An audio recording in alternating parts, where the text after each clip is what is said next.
हम पिछले क्लास में देख रहे थे क्लास 12 के चैप्टर 1 जीवों में जनन में जंतुओं में जनन के चैप्टर में पौधों में होने वाले कायिक प्रवर्धन या कायिक जनन का चर्चा कर रहे थे, जिसमें हमने देखा कि पौधों में कृत्रिम प्राकृतिक दो प्रकार के कायिक प्रवर्धन या जनन होते हैं। उस कृत्रिम कायिक जनन के अंतर्गत हमने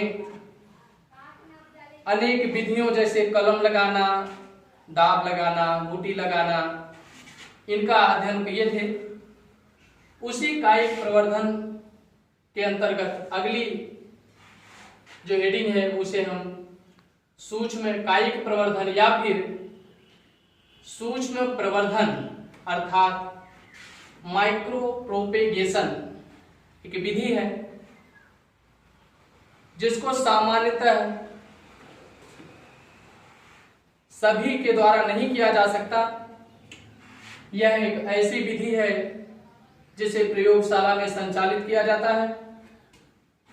इस प्रक्रिया में एक नियंत्रित वातावरण होता है। इसे किसी विशेष पात्र या कंटेनर जैसे टेस्ट ट्यूब में किया जाता है और साथ ही साथ इसके लिए पोषण पदार्थ या पोषक पदार्थों की आवश्यकता भी पड़ती है। तो इस प्रक्रिया को हम परिभाषित कर सकते हैं। इस परिभाषा में हम कह सकते हैं कि पादप ऊतक या उसके किसी भाग को प्रयोगशाला में पोषण माध्यम में एक नियंत्रित वातावरण में, यहां से समझते हैं पौधे के भाग या ऊतक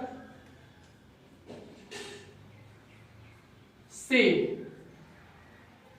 प्रयोगशाला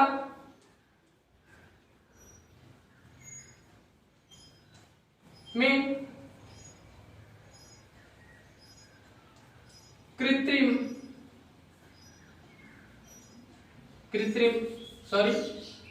नियंत्रित वातावरण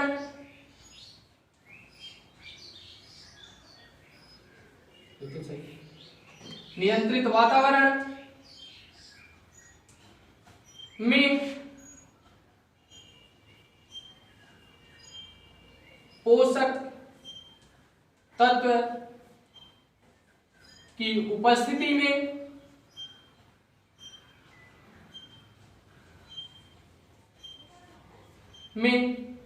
किसी पात्र या टेस्ट ट्यूब, जिसको आप परख नली भी कहते हैं, में नए पौधे विकसित किए जाते हैं। नए पौधे विकसित किए जाते हैं अर्थात इस प्रक्रिया में पादप ऊतक या उसके किसी भाग से प्रयोगशाला में नियंत्रित वातावरण का मतलब होता है कि ताप, दाब, प्रकाश की उपलब्धता की जाए, पोषक तत्व प्रचुर मात्रा में उपस्थित हों और किसी पात्र या टेस्ट ट्यूब में एक नए पौधे का विकास किया जाए, जिसे हम सूक्ष्म प्रवर्धन कहते हैं। इस पूरी प्रक्रिया में कुछ स्टेप्स अपनाए जाते हैं। इस स्टेप्स में क्या क्या होते हैं इसको हम समझते हैं। पहला है स्टेप फर्स्ट।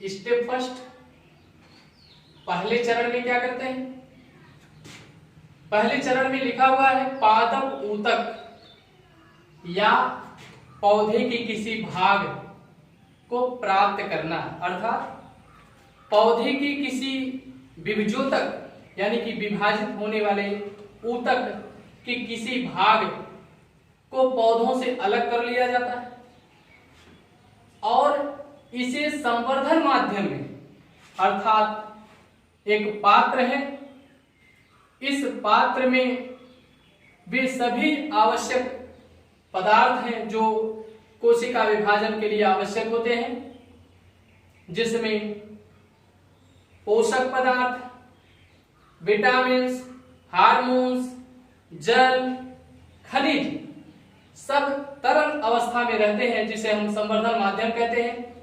इस संवर्धन माध्यम में पादप ऊतक को रखा जाता है जहां एक नियंत्रित वातावरण होता है। इस नियंत्रित वातावरण में ये ऊतक विभाजन करके कैलस में बदल जाते हैं। कैलस क्या है? ऊतक से विभिन्न प्रकार के ऊतकों का निर्माण होता है जो अलग अलग पौधों के भागों को बनाते हैं। इसी अवस्था को हम कैलस कहते हैं। दूसरे स्टेप में इस कैलस को एक दूसरे संवर्धन माध्यम में रखा जाता है। इस संवर्धन माध्यम में कुछ हार्मोन्स मिलाए जाते हैं। इस हार्मोन्स के प्रभाव से कैलस पर प्ररोह तंत्र अर्थात तना और पत्तियां विकसित हो जाती हैं। अगले स्टेप में, तीसरे स्टेप में इस प्ररोह तंत्र युक्त कैलस को एक ऐसे संवर्धन माध्यम में स्थापित किया जाता है जिसमें जड़ तंत्र का विकास, जड़ तंत्र अर्थात जड़ों का विकास करने वाला हार्मोन्स युक्त संवर्धन माध्यम होता है, जिसके प्रभाव से इसमें जड़ विकसित हो जाती है। अर्थात इस पूरी प्रक्रिया में एक शिशु पौधे का निर्माण हो जाता है। इस शिशु पौधे को अगले स्टेप में यानी कि चौथे स्टेप में हम यहां से निकालकर भूमि में रोपित कर देते हैं, भूमि में स्थापित कर देते हैं, जहां यह एक पूर्ण वृद्धिशील पौधे में विकसित हो जाता है। इस पूरी प्रक्रिया के द्वारा हम कम समय में ज्यादा से ज्यादा पौधे विकसित कर सकते हैं। इस प्रक्रिया में एक पौधे की कोशिका या पौधे का ऊतक पूर्ण पौधे में विकसित हो जाता है। एक कोशिका से पूर्ण पौधे विकसित करने की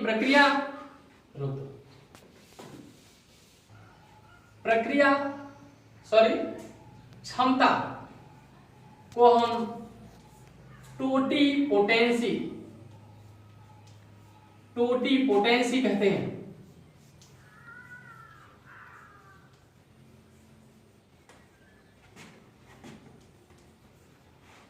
अर्थात टोटिपोटेंसी किसी पादप कोशिका में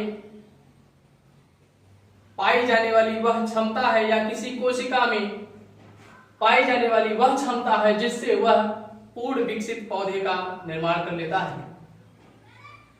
अब हम कायिक जनन से संबंधित कुछ लाभ व हानियों की चर्चा करेंगे।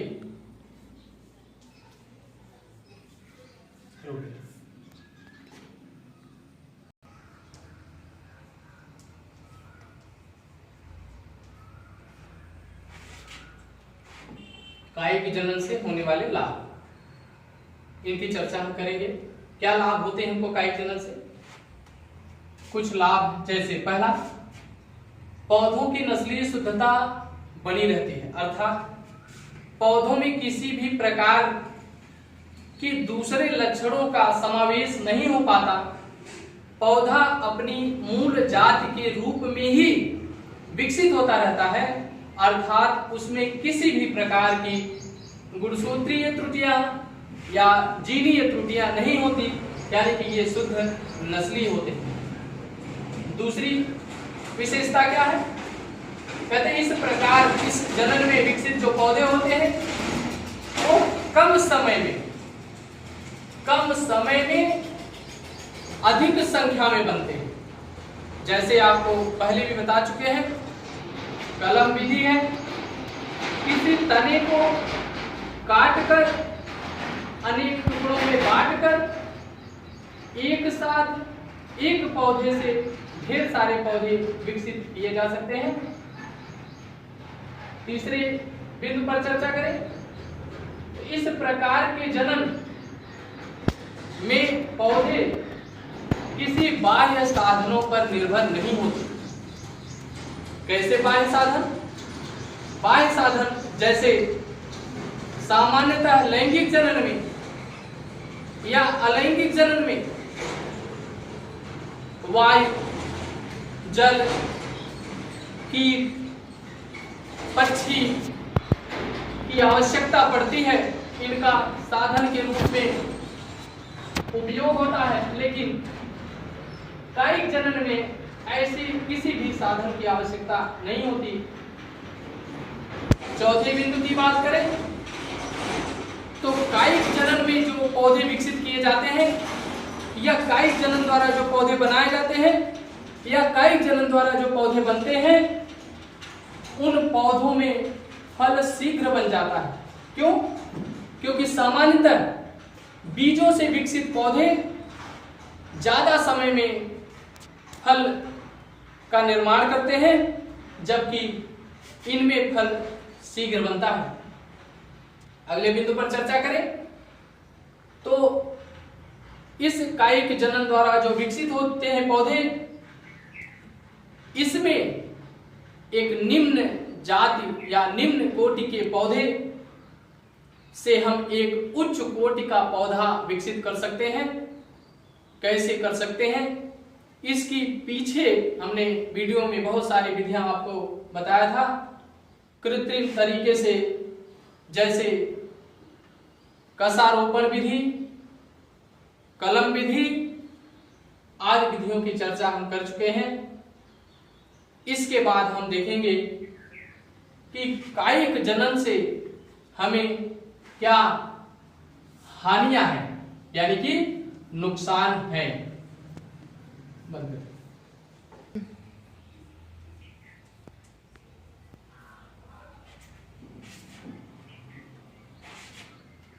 कायिक जनन से हानियां क्या हानियां हैं कायिक जनन की? बिंदुवार इनका हम अध्ययन करेंगे। पहले हानि की बात करें तो पौधों का प्रकीर्णन नहीं होता। पौधों का प्रकीर्णन क्या होता है? पौधे एक स्थान से अर्थात एक क्षेत्रफल से विभिन्न क्षेत्रों में बिखर जाते हैं, फैल जाते हैं, चले जाते हैं। इस तरह से किसी जीव का या किसी पौधे का या किसी उनके भागों का, जैसे बीज और फल का बिखराव ही प्रकीर्णन कहलाता है। तो कायिक जनन की प्रक्रिया में पौधों का प्रकीर्णन नहीं होता, अर्थात वो किसी क्षेत्र विशेष में ही सीमित रह जाते हैं, अन्य भागों में इनका फैलाव नहीं होने पाता।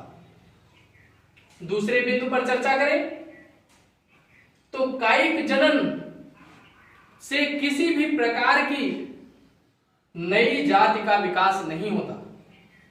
नई जातियों का विकास, उनमें जीनी परिवर्तन, गुणसूत्री उत्परिवर्तन से होता है, परंतु यहां पर किसी भी प्रकार का ऐसा परिवर्तन न होने के कारण इनसे किसी भी प्रकार के नई जाति के विकास की संभावना समाप्त हो जाती है। बार बार उसी प्रकार के पौधे उत्पन्न होते रहते हैं। अगले नुकसान की बात करें, हानि की बात करें तो कहते हैं इस प्रकार के जनन से वंश का सुधार नहीं होता। वंश का सुधार, वंश के सुधार का अर्थ यह है कि जो पौधा जिस वंश का है, जिस गुणों वाला है, जिस लक्षणों वाला है, वही लक्षण उसकी अगली पीढ़ियों में जाते रहते हैं। उनके भागों के द्वारा, उनके पार्ट के द्वारा, अतः उनमें किसी भी नए लक्षण का समावेश नहीं होने पाता, जिसके कारण इनमें वंश सुधार नहीं होता। अगले बिंदु पर आते हैं। इस कायिक जनन से हानि है कि इनमें इस जनन के द्वारा पौधों में जो विकास की क्षमता होती है, जो वृद्धि की क्षमता होती है, जो जनन की क्षमता होती है, वो धीरे धीरे कम होने लगती है, जिससे उन पौधों के विकास प्रभावित होते हैं।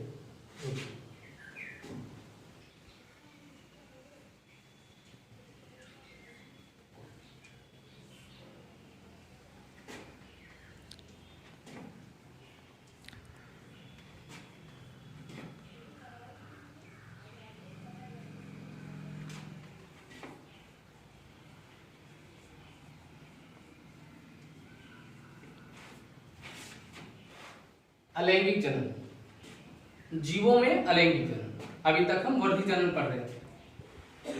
अलैंगिक जनन यह जंतुओं में और पौधों में समान रूप से होता है, अर्थात दोनों में होता है, लेकिन यह वर्धी जनन से कुछ भिन्न होता है।